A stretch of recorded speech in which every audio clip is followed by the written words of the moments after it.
It's the 16th century in Europe.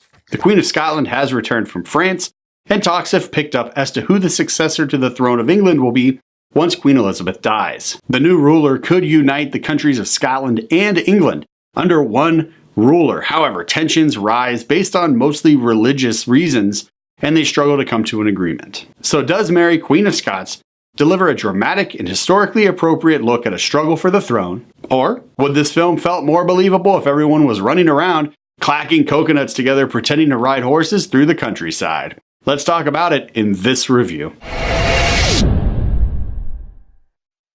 The movie begins by showing us the beheading of Queen Mary, and we don't actually get to see her head lopped off. We just see her moved into the appropriate chopping block, and then from there, it jumps back in time to give us the full story. Queen Mary, played by Saoirse Ronan, has reclaimed her throne in Scotland and is currently working on trying to be named successor to the throne of England once her sister Queen Elizabeth dies. Queen Elizabeth, played by Margot Robbie, has decided to think and behave like a man in order to maintain the control of her throne, meaning that she's not married, she's not looking to have any kids, and she's trying to lead her country to a certain level of peace and civility as she deems fit. So this film takes us on a journey where we look at two queens, their thought processes, their leadership mentalities, their personalities, and the struggle that they both have to maintain and keep control and power. Overall, Ronan and Robbie both deliver incredibly powerful performances, and we take a look at both of their characters separate from each other, which really helped kind of elevate the tension because we get a really clear understanding who each of these women are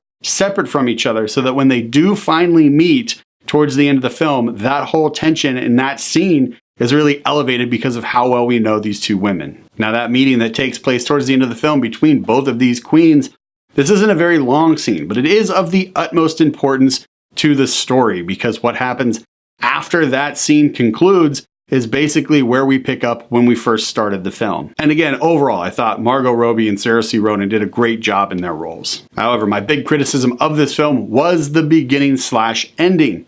Since the film starts off with the beheading, I was looking forward to seeing the story unravel as to what deliberate action really led us all the way up to this point to where a queen would be beheaded. And we don't really ever get that clear, definitive action. Instead, what we get is an exchange of words between Queen Elizabeth and Queen Mary, where Queen Mary tells Queen Elizabeth that if provoked, she will find Queen Elizabeth's enemies and make friends of them for survival's sake. And from there, Queen Elizabeth has her imprisoned for a while and then beheaded. They do a great job of explaining the thought processes behind both of the queen's actions up until that point where it's left very vague, and they don't really give us an explanation behind Queen Elizabeth's decision to imprison her sister for years before beheading her. However, throwing someone in prison for years just to then walk them out to be beheaded seems kind of weird to me, but let's face it, folks, I'm never going to be a 16th century queen, so it will probably never make sense to me.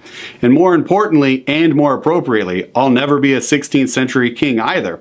If you've been a 16th century queen, go ahead and leave your comments in the comment section below and go ahead and explain that to us. Mary, Queen of Scots is playing at your local movie theater right now. And I'm actually not going to recommend a big screen viewing of this film. While I did enjoy my time in the theater with these characters and in this world, I did walk out of the theater very confused because of the beginning/ending. Plus, this film took some historical liberties that kind of confused me. Considering the time period this film takes place in and how important religion was to both sides of the aisle, both the Protestant and the Catholics, it was very confusing for me to see Moors kind of in these high council positions in the courts, because that really wasn't a thing that would have happened back then. So that was kind of confusing to me as I was watching the story unfold. Small detail that probably most people wouldn't even notice. They'd probably just look right past it. But to me, I was very confused. I was like, wait, what's going on? However, those points aside, this film does a great job with the leading ladies, showing two queens trying to maintain or gain power and kind of just keep the peace and civility throughout their lands. Plus, the costume work in this film looks great. The score of the film also filled out everything in this world very nicely. Considering, again, that it's a period piece, the music that accompanied everything felt appropriate to kind of what was going on at that period of time. And again, both the leading ladies, Margot Robbie and Saoirse Ronan, deliver great performances. So while I'm not recommending a big screen viewing, I am recommending that you guys definitely check this out once it's available on your preferred streaming service or Redbox. I don't feel like any of the story and any of the impact will be lost from the comfort of your couch, a beanbag chair, or your favorite hammock versus, say, a movie theater chair. So because of all these reasons, Mary Queen of Scots will be getting at least one high five from this guy. Mary Queen of Scots is playing at your local movie theater right now.